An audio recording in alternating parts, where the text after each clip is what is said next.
Hi everybody, welcome to the July vlog for the book club. As always, spoiler free, just to remind you. So I'm sitting down to start reading a little bit more of Where the Crawdads Sing by Delia Owens. And I'm really enjoying it so far. I think I got like 30 pages into it last night, and it's just such a different book from the last one we read. My first impressions are it is a lot more detailed, a lot more kind of nature focused. Just to hear her describe kind of her home, albeit it's really sad that she lives in the conditions she lives in, but to hear kind of about the marsh, about how well she knows how to navigate it, how to track, how to disappear, different things like that is just so interesting. But I am already so sad for this girl. She's like 6 years old, or at least she was at the very beginning when her mother left. And just to know that it's due to her father being an alcoholic who beats her was my guess. I mean, it wasn't said outright, but that was pretty much said. And then the fact that he abused her older brother and sisters as well, and then they resulted in leaving the house and nobody took her with them. Like, she's 6 years old and she's left alone with this man who is just clearly unfit to be a father and just a terrible person in general. And you just really feel for her. But I do also feel this spirit in her where she's just tough and still gentle and sensitive and still just a little girl. But the fact that she just has to deal with life in a completely different way, like when she went to school and they teased her and made fun of her, and then she just chose never to go back, and that she was going to instead live off by herself in this shack in the woods. It's just so sad, and that's where I'm at. I'm enjoying her little character. I feel like it's going to grow from there. I'm not sure what it's going to grow into, because I've also gotten to the point where the boy is murdered or found dead, something like that. And so that's just beginning. So I'm really at the very beginning of the book. But it just has a completely different feel than the last couple we have read. And that's just a fun switch for me. So I'm enjoying it. So I just wanted to welcome you all to this month's vlog, and I hope you enjoy reading this with me. And again, if you have already read this, I want to know your thoughts, because I do feel like one of the last ones to read it. But I know that's not true. I know some of you are reading it with me, so I can't wait to hear your thoughts of that. Anyway, I will check back with you shortly. Hey everybody, I thought I would do a quick update because I'm outside, out in my front porch reading. So I've been reading Where the Crawdads Sing, and it's such a good book. I feel like I've read a ton because I'm just really sucked into it, and so I thought I would stop and update you guys really quick because my kids are in quiet time, are napping, hopefully, and so this is a good time. And I'm also just really enjoying my front porch. So I have my cold brew coffee. I have really been into cold brew this year. I don't know why. Other years I haven't been, but I've just been really enjoying it. So like I was saying, I'm outside on my front steps, and I have been reading Where the Crawdads Sing, and I've been reading it the last couple nights, and I feel like I have been just sucked into the story and just taken away. Like, I feel like I'm actually like halfway. Does anybody else use their book jacket as bookmarks? I'm terrible with bookmarks. I just never do it. So anyway, about halfway. That's what I was saying. So, my gosh, this girl, I think what is drawing me in is just the story of her life. Like, what would it be like to be abandoned? And then at 6 years old, like, I have a 6-year-old. I have a 6-year-old daughter, and I can't imagine her ability to do life by herself. I'm more into her story than I am like suspicious of the fact that could a 6-year-old do this, but I come to that every once in a while just because I have a 6-year-old, and I just can't imagine her being able to kind of live on her own, not only like catch fish and try and make a little bit of money, which is just really impressive, but to just be alone. It's just so hard to even fathom like a child being okay in that situation, and to be not somewhat normal, because I wouldn't say Kaya, the main character, is very normal. I'd say she definitely has her issues, and I feel like the last time I checked in, I just started, and like her mom had just left, her brothers and sisters had just left, and then there was a part where like she was hanging out with her dad, which part of me was like kind of intrigued by that, and it was a little bit sweet, but then I was like, no, this isn't gonna go well. And then when he just like up and left, I was like, oh, this poor girl. Like, I thought it might do that. Like, I literally did draw me in a little bit, and I'm like, well, maybe they'll develop a really nice relationship. And so, ugh. But that part just kind of broke my heart all over again. And then she's like alone, and I can't remember if she was like 7, 8 at that point. She was alone, and then she was kind of like out of money, even though he hardly brought home any money. She then had to figure out how to like provide for herself. I mean, she's definitely resourceful, and she has the help of that man, Jumpy, and his wife, which is wonderful. And then we got into the whole part with Tate, the little boy. I guess not so little, but he entered the story early, and then he came back a little later, like when he was 17, the senior in high school, and he started to teach her how to read. And I found their relationship just kind of sweet. And she's very innocent, and he's very innocent, and I felt like he had a wholesome story. Like he seemed like he had a good heart, and he didn't want to take advantage of her, and he truly cared for her, as opposed to a lot of the other crap she was having to deal with. What did you guys think about the Tate relationship? Like, did you believe it? Did you feel like they had true like first love feelings for each other? Which I did. I thought the author did a really good job of it. I think in the end, what has been drawing me in to this part has just been the novelty of imagining a child by themselves, and then trying to say, like, would they be able to handle not only like providing for themselves, but like being alone at that age. And I feel like that would mess anybody up. I mean, you don't have to have like 2020 as proof that we don't do well alone, but then just to be like, man, she's actually doing better than I would imagine. And that's probably the part where if I let myself think too much, I'm like, oh, that wouldn't happen. She wouldn't be this capable and balanced in the areas she is, because I have realized there are definitely some areas she's not. So I'm not sure where it's going to go. I'm just at the part where he left for school, he didn't come back, and it wrecked her. That was the last chapter I read. So it wrecked her, and now I don't know where she's going to go. I think she's 14 right now. And then the backstory of the boy that's been murdered in the marsh. And so I don't know what the second half of this book is going to bring, but I am really enjoying it.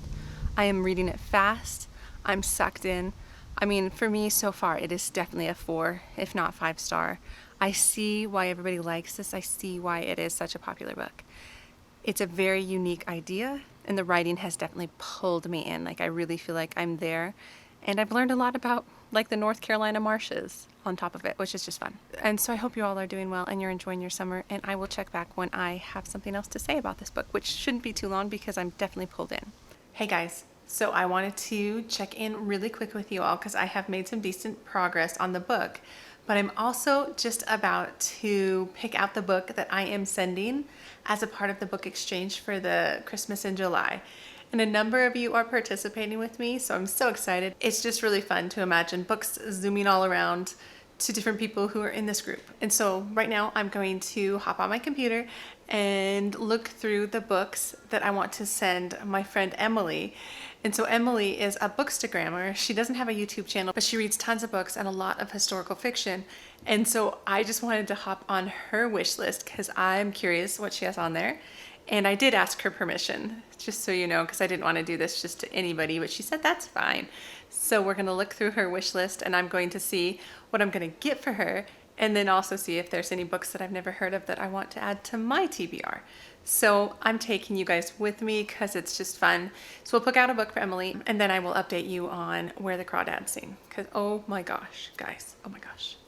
All right, so here is Emily's wish list, and like I said, she's a bookstagrammer.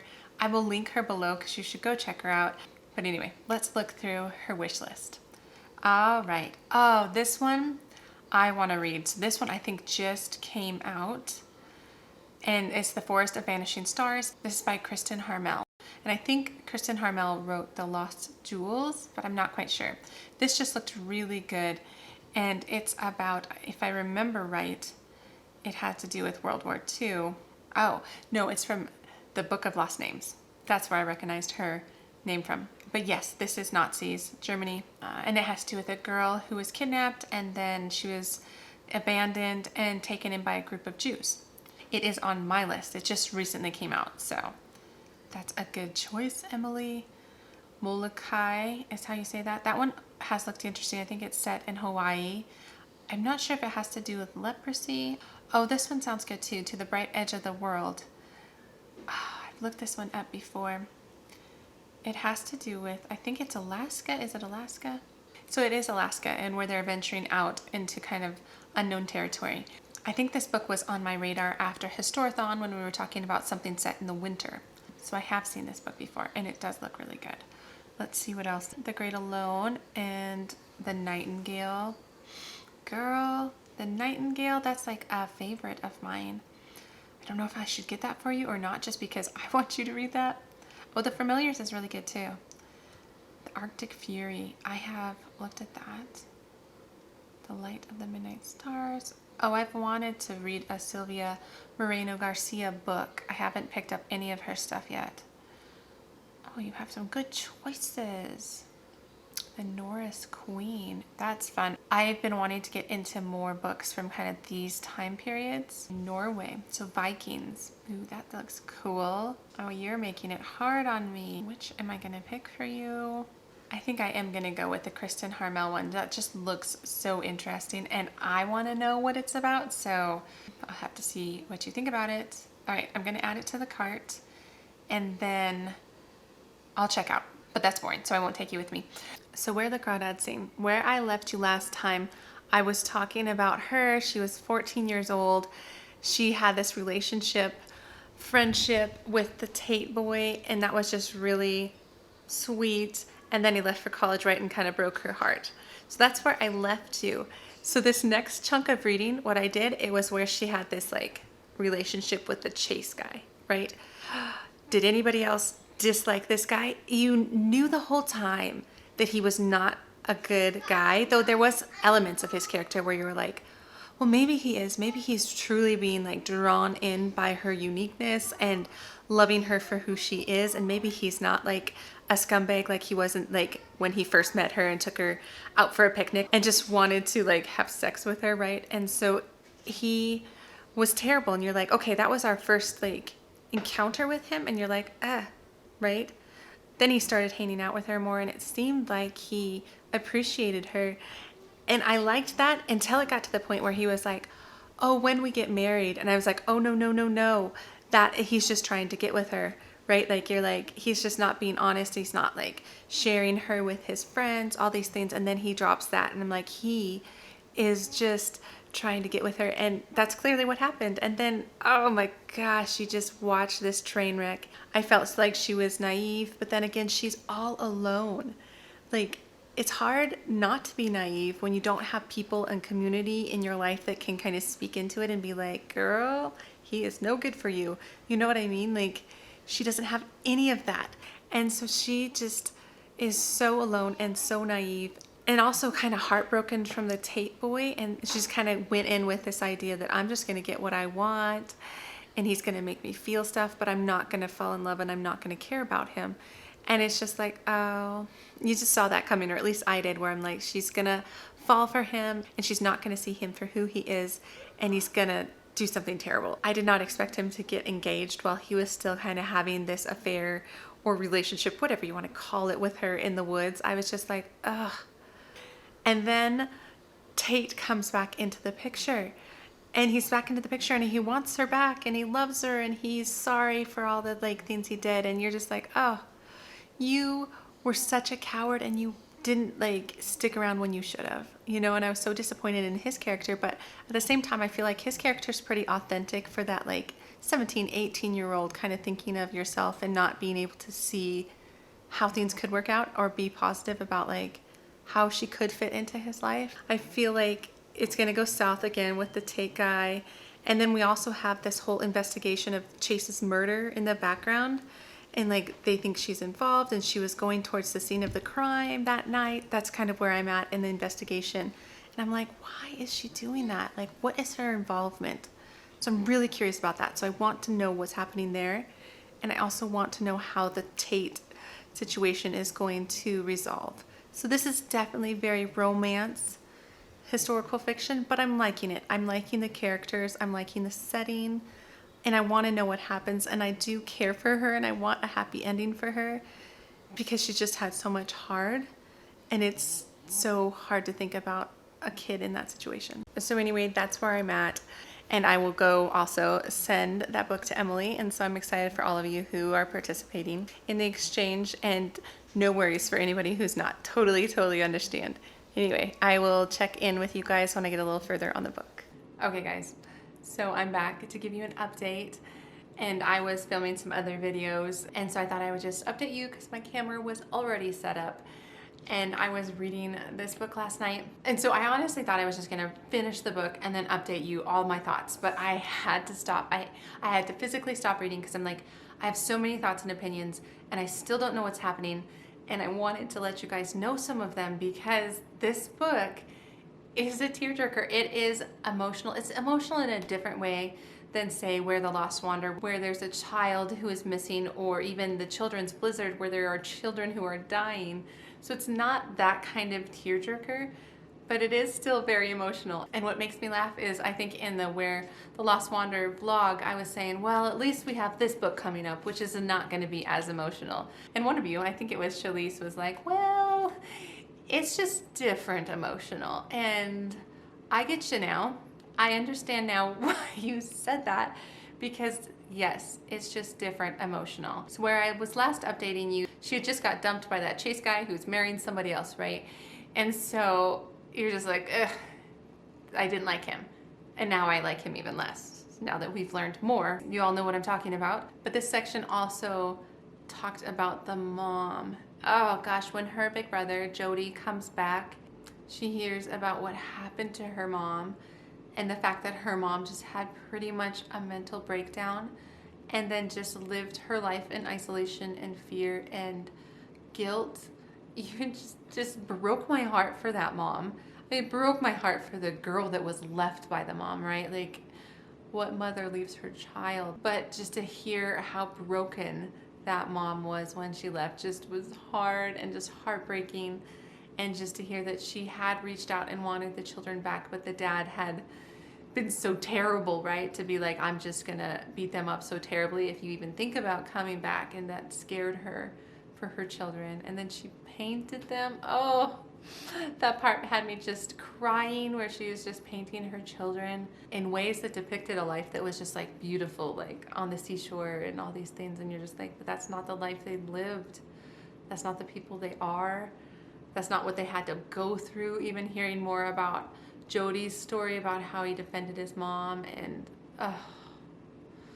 how he was just broken up by the fact that he left his little sister, which at the beginning, that's how I felt. I was like, how could you leave her?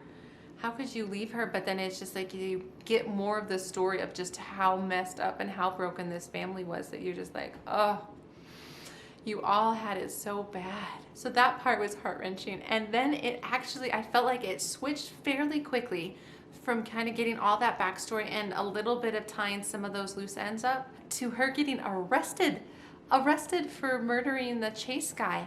And then it becoming like this courtroom drama, which doesn't bug me. I like courtroom drama books. I really do. So when it got to that part, I'm like, ooh, this is gonna be interesting. And that's really where I'm at, is they're like a couple days into the trial. She's working with her lawyer. She's been in jail for a long time, I guess.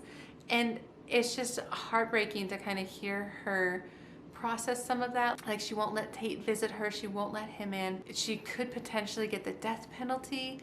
And there's all this prejudice against her. And then learning what happened between her and Chase, how he almost raped her. And you're just like, ugh.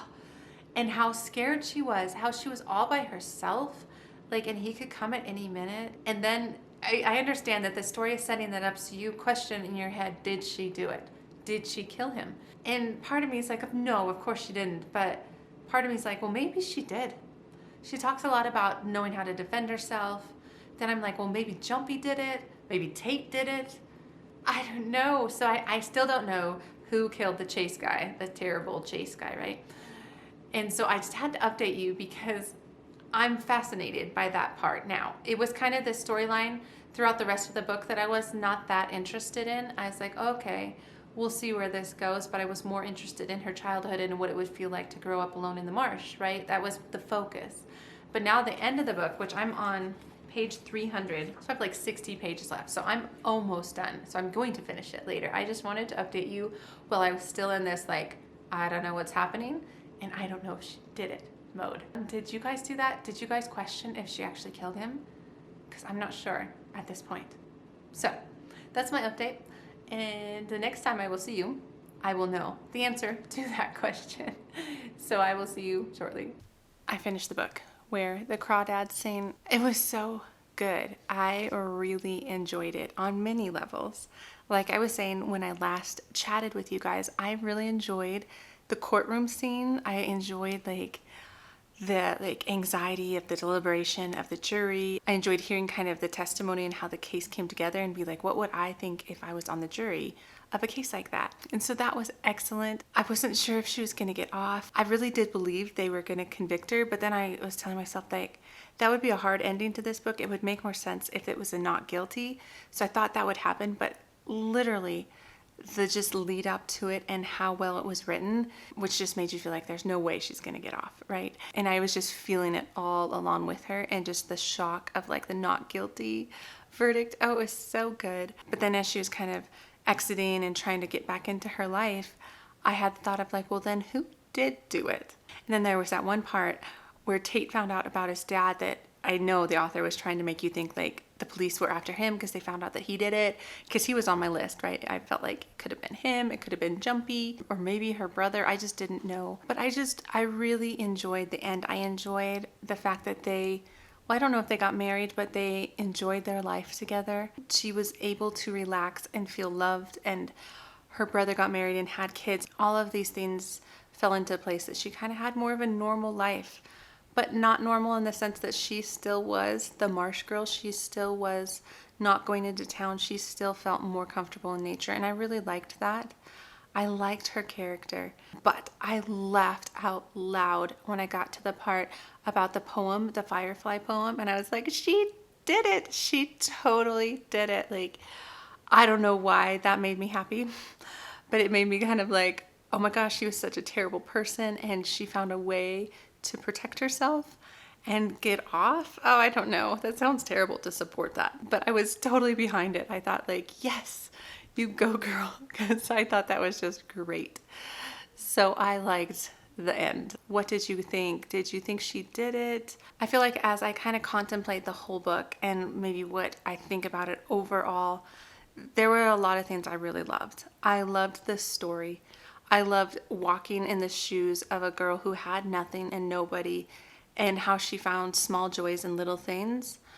I wasn't sure how realistic it was as to like the fact that she survived, or the fact that she was mentally okay after being all alone and isolated. I felt like she was more normal than maybe she should have been. I'm not sure. What do you guys think about that? That was a little bit unbelievable in the story, in my opinion. But it didn't take away from the fact that I enjoyed it, that I enjoyed watching her grow up. I enjoyed as she struggled with different things. I enjoyed as she wanted things and couldn't have them and chose poorly, all the things. Like, I thought that was all very good. I really liked her relationship with Tate. I thought that was authentic and beautiful. I feel like I do like romance stories that span a lifetime, if that makes sense, that aren't just like snippets of like instant love or anything like that, but are just like deeper, soul moving, like you really know a person, you stick by them sort of stories where he stayed with her until she died. So I would say this was more romance than historical fiction, but it definitely brought you into a time frame. It definitely brought elements of like that 50s and 60s of like the schoolroom and all the racial tension and things like that. It did kind of have that in the background of the story, so I did enjoy that historical aspect. I'm probably leaning to about a 4.5 stars. Like I said, it's just kind of the unbelievability of maybe her mental state that drops it a little bit for me, but otherwise it was so enjoyable. So let me know down below, what are your thoughts on all aspects of the book? Before I end this vlog, I do want to show you something that just came in the mail today. I literally just picked it up off my porch. It's from Amazon, and I was like, what did I order? Because I've been ordering a bunch of stuff for homeschool, and I was like, I didn't think I had anything left to order. I thought it was all set. And what it ended up being was the book Books for the book exchange. So Shalise, thank you very much. She got me 2 books, which was extra kind of her. This one, I'm so excited about this one. So excited. I just literally filmed the historical fiction book tag, which I think will go up before this video, where I talked about Ariel Lawhon potentially being one of my auto-buy authors just because I loved Codename Ellen. I loved it, loved it, loved it. So this just sounds so good. It's about the Lost Princess, Anastasia, Romanov, that whole story, and I'm here for it. I really want to read this. I just really liked her writing style, and I know she just deep dives into the research for her historical fiction books, and so I'm excited to see what she kind of got from all of that. And Shalise also got me Lilac Girls. Guys, this is by Martha Hale Kelly. This, I feel like so many people have read. If you love historical fiction, this is a common book, and I've seen it and I've loved it, and it has to do with World War II. It has to do with 3 women in just really different roles. I don't know much more than that, but I'm so excited to get to it. So thank you, Shalise. And thank you for all of those who participated. I know some of you wanted to and couldn't, and I totally understand that. But for those of you who jumped in and participated, thank you all. And some of you were above and beyond generous, and I've heard just wonderful things and gotten some wonderful emails where your generosity has just really gifted someone. And so I feel the same way. I wasn't expecting 2 books. So thank you. That was just really kind. And I'm just so happy we did this. I really enjoyed it. Let me know down below if you guys enjoyed it. Maybe we can make it kind of an annual thing in July. It's just really fun. So anyway, I will end the vlog here and remind you all that next month is The Nature of Fragile Things by Susan Meisner. Hopefully you haven't read it yet.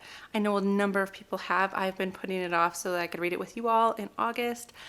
I'm so stinking excited. I think this is the one I'm anticipating the most out of the whole list of books I put out for the book club is this book. And I actually don't own it, so I can't show you. I'm picking it up from the library today because I have it on hold. Anyway, so I hope you all are doing well, enjoying midsummer, all the things, vacations, whatever you guys have going on. So anyway, I will see you in the next vlog for The Nature of Fragile Things. Okay, have a wonderful day. I'll talk to you later. Bye.